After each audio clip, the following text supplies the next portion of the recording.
이번 시간부터 사무엘 상하를 공부할 거야. 사무엘 상하는 크게 두 부분으로 나누어 볼 수 있어. 먼저 다윗이 왕이 되기 전 있었던 역사, 그리고 다윗이 왕이 되어서 있었던 역사로 나누어 볼 수 있어. 이번 시간에는 다윗이 왕이 되기 전에 있었던 역사의 그 첫 번째 시간으로 한나는 왜 사무엘의 평생을 하나님께 드렸는가에 대해서 공부해 보도록 할 거야. 먼저 삼손 다음에 등장하는 사사는 누구이며 엘리 제사장 때 성막의 분위기는 어땠는지, 한나는 하나님 앞에 무엇을 어떤 마음으로 서원했는지, 한나는 어떤 마음으로 사무엘의 평생을 드린다고 했는지에 대해서 살펴보도록 할 거야. 사무엘상 1장 3절에 엘리의 두 아들 홈니와 비느하스가 여호와의 제사장으로 거기에 있었더라 라고, 여기 등장하는 엘리 대제사장은 삼손 다음에 등장한 사사야. 엘리 대제사장 당시 이스라엘의 상황을 이해하기 위해서는 삼손 때의 상황과 연결해서 생각해야 해. 삼손 때의 이스라엘 백성들이 어땠어? 이들은 하나님께 부르짖지도 않았고 블레셋과 싸우려고 하지도 않는 상황이었어. 이런 이스라엘의 상황이 당연히 엘리 사사대로 이어졌겠지. 그렇죠. 이를 염두에 두고 사사시대 끝과 연결해서 사무엘상의 시작을 보아야 해.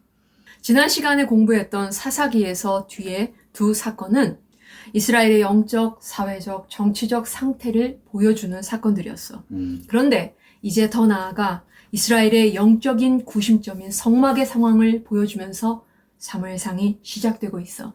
특히 실로의 성막 상태가 어떠했는가에 대해 이스라엘의 사사요, 대제사장인 엘리의 아들들인 홈니와 비느하스를 통해 보여주고 있는데, 엘리의 두 아들들은 제사장으로 일하면서 백성들이 와서 제사를 드릴 때 실무를 직접 행하던 사람들이었어. 그런데 이들은 하나님께 드리는 제사를 형식적으로 생각해서 사무엘상 2장 14절 그것으로 냄비에나 솥에나 큰 솥에나 가마에 찔러 넣어 갈고리에 걸려 나오는 것은 제사장이 자기 것으로 가지되 실로에서 그곳에 온 모든 이스라엘 사람에게 이같이 할 뿐 아니라 라고 제사 드리는 제물을 가지고 사기를 치고, 사무엘상 2장 17절 이 소년들의 죄가 여호와 앞에 심히 크면 그들이 여호와의 제사를 멸시함이었더라 라고 제사 제도를 자기 마음대로 어기며 아무렇게나 제사를 드렸어. 뿐만 아니라 사무엘상 2장 22절 엘리가 매우 늙었더니 그의 아들들이 온 이스라엘에게 행한 모든 일과 회막문에서 수종드는 여인들과 동침하였음을 듣고 라고 성막에서 간음을 저질렀어. 이처럼 구약의 법을 백성들에게 가르쳐야 할 위치에 있는 사람들이 그 법을 알지도 못하고 지키지도 않고 그 법을 무시하고 그 법을 어기는데 앞장섰던 거야. 또한 이스라엘의 영적인 책임을 담당하고 이끌어야 할 대제사장인 엘리는 자기의 아들들이 성막에서 이런 악한 행위들을 버젓이 행하는데도 사무엘상 22절 엘리가 매우 늙었더니 그의 아들들이 온 이스라엘에게 행한 모든 일과 회막문에서 수종드는 여인들과 동침하였음을 듣고라고 이 일들을 다른 사람들을 통해 들을 때까지 모르고 있었어.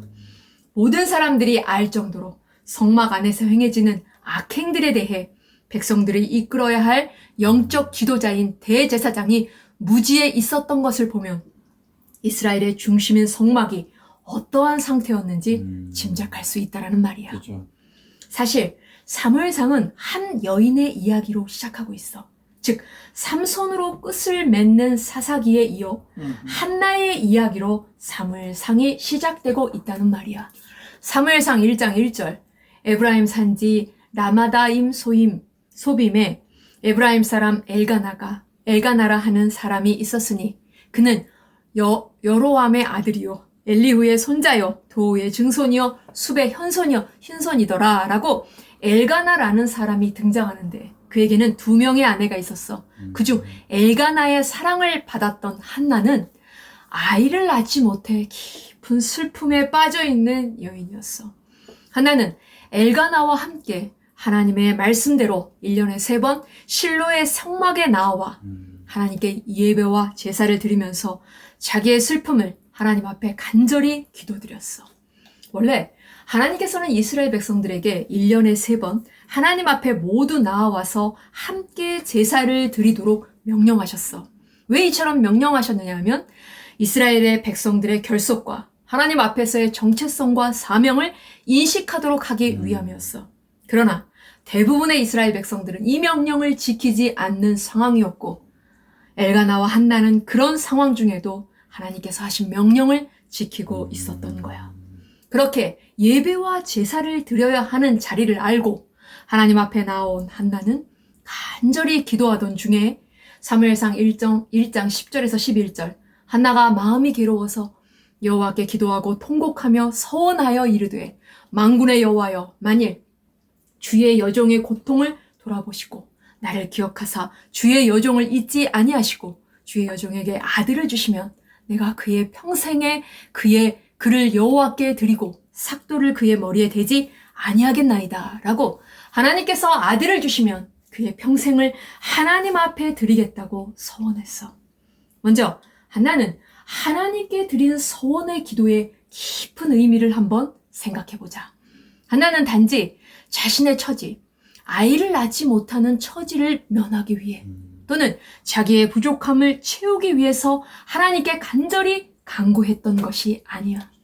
사무엘상 1장 22절에 그러므로 나도 그를 여호와께 드리고 그의 평생을 여호와께 드리나이다 하고 그가 거기서 여호와께 경배하니라 라고 그녀는 하나님께서 아들을 주시면 평생을 구별된 사람으로 오직 하나님만 섬기는 사람으로서 레위인답게 충성된 종교적 직무를 감당하여 하나님 앞에 평생을 살도록 하겠다는 마음으로 서원했던 거야. 한나의 중심을 보신 하나님께서는 은혜를 베푸셔서 한나에게 아들을 주셨고 한나는 젖을 뗀 후 사무엘을 성막, 즉 하나님 앞으로 데리고 왔어. 그녀는 하나님께서 주셨으니 하나님께서 친히 기르시고 하나님의 뜻대로 인도하실 것을 믿고 의지하는 마음으로 어린 사무엘을 엘리 대제사장에게로 데려간 거야. 그리고 한나는 매년마다 에봇을 지어다 입히면서 어린 사무엘에게 이 모든 것, 즉 사무엘은 하나님과의 약속으로 태어났으며 오직 하나님만 섬기기 위해 태어난 존재임을 사무엘에게 들려주었을 거야. 한나는 하나님을 향한 깊고 바른 신앙을 가지고 사무엘에게 올 때마다 가르쳤을 것이고 이와 같은 어머니의 신앙이 사무엘에게 영적 자양분이 되어 하나님 앞에서 바른 하나님의 사람으로 자라게 되었어. 당시 성막의 분위기는 암울한 상황이었어. 대제사장인 엘리는 영적으로 둔감했고 제사장인 엘리의 아들들은 죄악된 행위를 모든 사람들이 알고 있을 정도였으며 사무엘상 3장 1절 아이 사무엘이 엘리 앞에서 여호와를 섬길 때에는 여호와의 말씀이 희귀하여 이상이 흔히 보이지 않았더라 라고 무엇보다도 하나님의 말씀, 하나님의 계시의 역사가 많이 딱 끊어진 상태, 말씀이 없어진 상황이었어.